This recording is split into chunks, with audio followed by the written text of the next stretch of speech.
Hi there, Janet Fritz here for Galaxy Girl Creations. Welcome to my channel. Welcome to another edition of Off the Board. And today's Pinterest inspiration came from this card that I had pinned that says "You're quite the catch."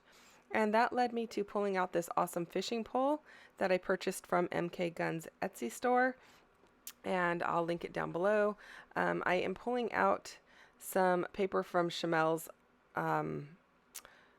Never Grow Up collection that has the fish on it, and I really love this paper. Normally I would use it for the back side for those journaling spots, but I am definitely using it for the front side because I want those fish. I am going to do a little bit of mixed media on my paper. My paper does not have any prep on it. There's no gesso or anything, and it's just plain old cardstock. It's nothing super special, and that's why I am not doing a ton of water work on it. I am going to be doing a bunch of brush work on it. And the colors that I will be using from the Distress Oxides are Speckled Egg, Salvaged Patina, and Salty Ocean. And so while I work on that, I'm just going to tell you a little bit about Off the Board. Crystal Barrett started this over at Pineapple Papers, and we do this the last Wednesday of the month, all year long. But in July, she decided to do it every single day. I believe it's the anniversary month of when she started doing it. And I play along monthly, and I am, for the first time, trying to play along every day for the entire month of July. So by the time this goes live, we might almost be to the halfway mark. So I'm super excited to kind of get there and see if I can make it all the way through the remainder of the month. So we will see. Basically, we use our Pinterest pins as inspirations to create a layout, or in some cases, I've done a memory decks card. You might make a birthday card or some kind of Christmas card or something like that. Maybe you're going to do an off the page type of piece, but we use our Pinterest pins as inspiration to create whatever we're going to create. And so the Pinterest pins do not have to be scrapbook related, and they can be anything that you are inspired by. So I am just trying to make sure I have enough mixed media down on my paper to peek out from behind all of those photos. And I really like how this is coming together, and I'm really enjoying using my blending brushes. The blending brushes I have are from Tailored Expression. You can use any blending brushes that you want. I am spritzing it from way up high so that I have some splatter marks, but it's more like blotchiness, and you can kind of see some of the blotches appear when I roll my paper towel roll over the top of it. And then I am going to just add some splatter in, I believe that is, let's see here, those are shimmers, and I believe one of them is the one that has lettuce in the name. I can't remember. I apologize. And I think the blue one is Blue Lagoon. So anyway, I'm just adding some splatters to give it more of that water effect. Now, unfortunately, I do at some point forget to hit my record button when I come back in to work on it more, but I will walk you through the process of what I did. So stick around for that. What I'm doing here is I pick up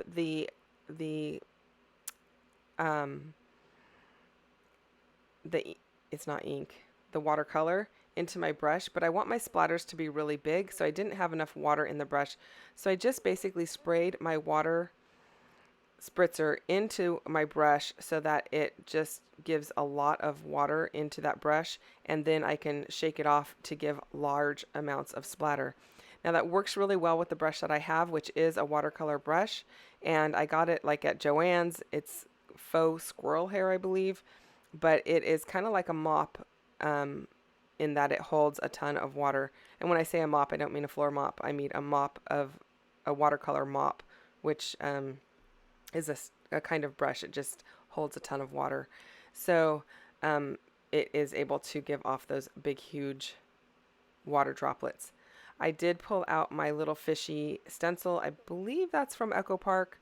It's one of my favorite stencils that I have in my stash. I use it quite frequently. We do have a lot of ocean and pool and type photos in my photo roll because we're in California, so we live near the water. We go to this little lake all the time. We have friends with pools, that kind of stuff. And so I find it really useful.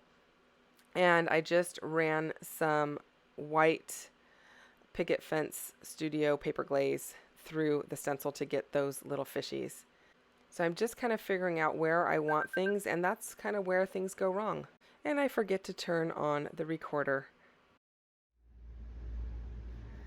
So I'm gonna have to tell you a little bit about what I did on here because I forgot to hit the record button part way through. I had to stop and then I came back to the layout and then I didn't hit the record button again.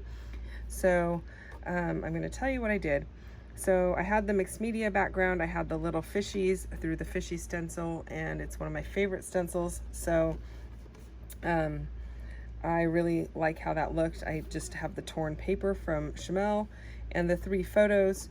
And then I used these thickers from Chamel's Never Grow Up, which matched just perfectly. It goes with the same collection. It's got the little water droplets on the T's, and it's all the right color scheme. So I did use my tiny dies. These are from Tim Holtz, and I ran this yellow paper through my Sidekick machine to cut You Are The, and I chose yellow because it matches his shirt and there are some yellow tones over here. And so I just wanted to pull that in. So my title just reads, You Are Quite the Catch. I had this beautiful wood fishing pole with the fishing flies. Those are from MK Guns store on Etsy, and it is some assembly required, I believe. I will try to remember to put a link to that down below. And she has done a layout with one of her fishing poles as well, and I just followed her lead, and I had some twine. It's not really twine. I guess maybe it's baker's twine, but it's really thin. And I just basically wound it around here. I put a little bit of the Nuvo Deluxe adhesive in the circular area, and then I followed the line here with my Nuvo, and I just laid the string down in it. And then I did the same here. I just used the Nuvo to hold it down. I have the little fly there, and then I doubled up, or actually tripled up the string here, making a bow, and then using these as the tails of the bow. And that's pretty much it. It's very simple. There's not a whole lot to it. I will probably let my daughter just write a little bit of journaling right in here about whatever she feels like she wants to write about. This is not really necessarily about them faux fishing. I have done a layout about that in the past. It's just a layout to document how much, he means to her. And you know what? Maybe I'll put it in my book. I haven't really decided because his albums are huge at this point. But this could definitely apply to, they are quite the catch to me because, she's my daughter and he's my grandson. Anyway, hopefully that explained what I did. I apologize again that it was not in real time, or in you didn't actually get to see the process. I was away at a retreat when I did it and forgot to hit the record button. I am trying to be much better about that, but if you've noticed on my channel, I've been recording in a lot of places that are not my home location, and so sometimes I just lose track of what I'm doing and get caught up in the moment. So bear with me. I will be back again with another video, and still shots are coming up shortly.